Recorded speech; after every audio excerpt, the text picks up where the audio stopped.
In the chilling autumn of 1888, a dark figure emerged from the shadows of Whitechapel, London, leaving a trail of unspeakable horror in his wake. This enigma, known only as Jack the Ripper, would become one of history's most infamous serial killers. His playground was the labyrinthine streets of Whitechapel, a district steeped in poverty, crime, and desperation. It was here that the Ripper found his victims, mostly destitute women earning their living as prostitutes. One by one, they were brutally murdered, their bodies left mutilated in a display of violence that sent shockwaves through Victorian London. As the death toll rose, so did the fear and confusion. The city was in the grips of a terror it had never known before. The eerie silence of the London nights was broken only by the whispers of the name that would come to define this reign of horror, Jack the Ripper. This marked the beginning of a reign of terror that would forever be etched in the annals of criminal history. The victims of this ruthless predator, all women of desperate circumstances, became the unfortunate subjects of his sadistic tendencies. Their stories serve as a chilling testament to the terror that gripped the streets of Whitechapel in the autumn of 1888. The first victim, Mary Ann Nichols, was discovered in the early morning hours of August 31st. Her throat had been cut twice, and her abdomen horrifically mutilated. This marked the beginning of Jack the Ripper's reign of terror. A week later, on September 8th, Annie Chapman met a similar fate. The brutality of her murder, with her throat slashed and organs removed, indicated a killer growing bolder and more monstrous with each passing day. Then, in the early hours of September 30th, two more victims were claimed in quick succession. Elizabeth Stride and Catherine Eddowes were murdered within an hour of each other, their deaths marking a violent escalation in the Ripper's spree. The final victim, Mary Jane Kelly, was found on November 9th. Her murder was the most gruesome of all. She was killed in her own room, her body mutilated beyond recognition. It was a horrifying end to a terrifying sequence of events. Each woman lived a life marred by poverty and hardship, only to meet an end of unspeakable violence at the hands of an unknown killer. The police, despite their best efforts, were left confounded. Each crime scene yielded few clues, and with forensic science in its infancy, there was little to be done to bring the perpetrator to justice. As the murders continued, the public's fear turned to hysteria. The gruesome nature of the crimes, coupled with the killer's evasion of capture, created an atmosphere of panic and dread that hung heavy over the city of London. Each death, more brutal than the last, sent shockwaves of fear through the heart of London. The victims, innocent lives lost in the most horrific manner, were a grim reminder of the monster lurking in the shadows of Whitechapel. As the body count rose, so did the pressure on law enforcement to unmask this mysterious killer.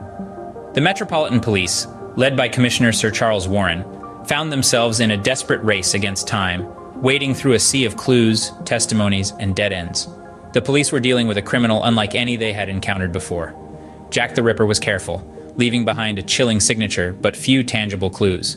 The killer's gruesome modus operandi suggested a familiarity with anatomy, leading some to suspect that he could be a butcher or a surgeon. Many letters were sent to the police and newspapers, purportedly from the killer himself, adding another layer of complexity to the investigation. The most famous of these, the From Hell letter, came with a piece of a human kidney, further intensifying the public's fear and fascination. The media played a significant role in shaping the narrative of the Ripper murders. Newspapers, in their quest to sell more copies, often sensationalized the gruesome details of the crimes, fueling public hysteria. The name Jack the Ripper itself was born out of this media frenzy, forever immortalizing the killer in the annals of criminal history. The public's reaction was one of fear and morbid curiosity. The streets of Whitechapel, once bustling with life, now echoed with whispers of the phantom-like killer. Despite the terror, there was also a sense of defiance among the residents. Vigilante groups formed, patrolling the streets at night in a bid to catch the Ripper. Yet, the elusive killer remained a step ahead, seemingly vanishing into the foggy London night after each murder. The lack of concrete evidence and a clear suspect led to wild speculations and conspiracy theories. Despite their best efforts, the identity of the killer remained out of reach, shrouded in mystery. Over the years, countless theories have emerged, each one more intriguing than the last.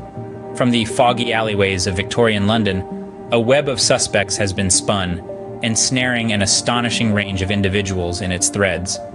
At the heart of these theories lie some of the era's most respected professionals. It's been speculated that the precision of the mutilations suggests a surgeon's hand. One suspect was Sir William Gull, Queen Victoria's personal physician.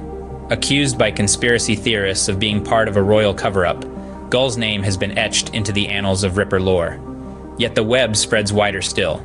Another strand leads us to the royal family itself. Prince Albert Victor, the Duke of Clarence, was implicated in a theory that suggested the murders were part of a royal conspiracy. Though this theory has largely been discredited, it serves to illustrate the broad scope of the investigation and the lengths to which people have gone in their quest for answers. The web also ensnares suspects from the lower rungs of society. Siweron Klusowski, a Polish barber, was another individual who found himself under suspicion. Later convicted of poisoning 3 of his wives, his name was added to the long list of those suspected of being the infamous killer. As the years have passed, the web of suspects has only become more complex and tangled. Modern forensic techniques have breathed new life into the investigation, shedding light on old evidence and bringing new suspects into focus. DNA analysis, geographic profiling, and other advanced methods have all been employed in the quest to unmask Jack the Ripper. Yet, despite these advancements and the myriad of theories, the true identity of Jack the Ripper remains one of history's greatest unsolved mysteries. The web of suspects continues to grow, a testament to the enduring fascination and enigma surrounding this infamous figure.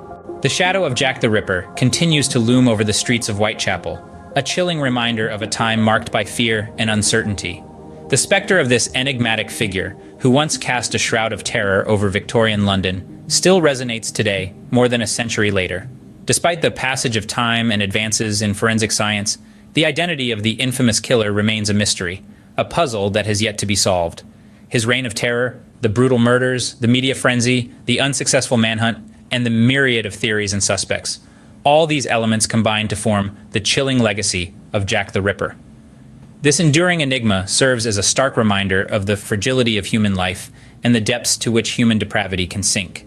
Though his identity remains hidden in the fog of history, the legacy of Jack the Ripper continues to haunt us, a grim testament to the depths of human depravity.